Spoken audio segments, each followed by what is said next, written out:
It was immediately clear that the film guys had all the fun, the film company producers had the fun, and the, quote, agency producer had some fun.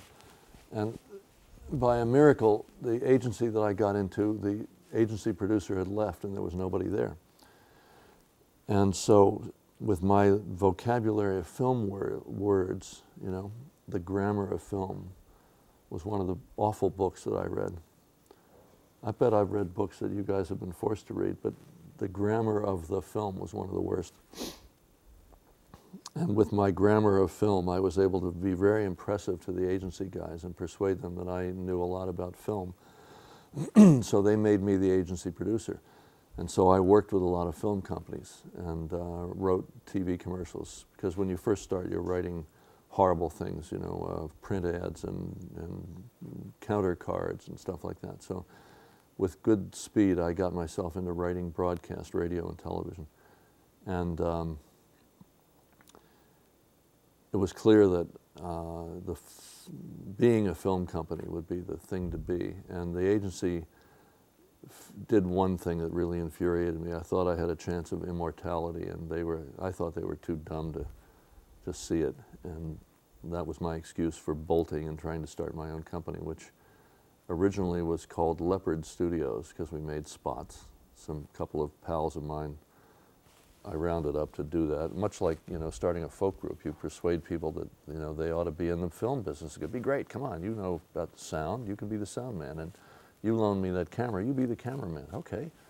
So we were a film company, right? Except that by then I had a barn in Gradyville, PA, that I wanted to make into a studio, and I had bought $1,000 worth of film equipment from a bankrupt guy in Philly named Lou Kellman, the late Lou Kellman, and $1,000 worth of used film gear then filled a truck with enormous 5K and 10K lights and big soft lights and a 600-pound Fearless Panorama dolly and a Mole Richardson mic boom that, you know, the tripod one with 3 wheels where you stand up on it and you turn the crank and in comes out the mic, right?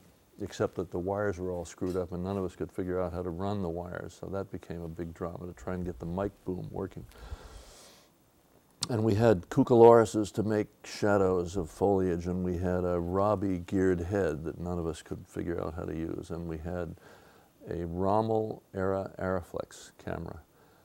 And I didn't buy the blimp because the blimp was rotted away. And just about what you would imagine you would need for a 1940s film company, all at once. Stage boxes, enormous hunks of cable, incandescent globes, 10K and 5K globes, where before the, you know, halogen lights and so on, there was a literal incandescent filament in the bulb, and there were 24 BBs in the bulb. And when the bulb would get coated with carbon, you would progressively get dimmer and dimmer. You would take the bulb out of its plug and shake it like in a circle, like you were making a cocktail, right? And the BBs ran around inside the glass and cleaned all the carbon off. So as the bulb got older, there'd be a little pile of carbon, and you would amazing, absolutely amazing. I had a 60 amp transformer in the yard from Philadelphia Electric in a big concrete pot.